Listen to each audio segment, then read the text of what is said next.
மகர ராசியை பொறுத்தளவுக்கு உடல்நலம் சம்மந்தப்பட்ட விஷயங்களில் இவங்களுக்கு அந்த சதை சம்மந்தப்பட்ட விஷயங்களோ, ரத்தம் சம்மந்தப்பட்ட விஷயங்களோ, அல்லது எலும்பு மஜ்ஜையோட கூடிய அந்த எலும்பு சம்மந்தப்பட்ட பாதிப்புகளையோ கூட இவர்களுக்கு அதிக அளவில் ஏற்படுத்தும்.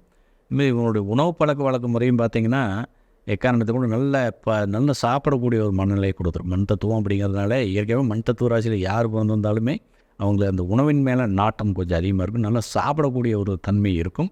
அந்த உணவை இவர்கள் ஜீரணம் செய்வதற்கு உண்டான அத்தனை அமைப்பும் இவங்களுக்கு இருக்கும். அதில் எந்த சந்தேகமும் இல்லை. ஏன்னா மண் தத்துவம் அப்படிங்கிறதுனால.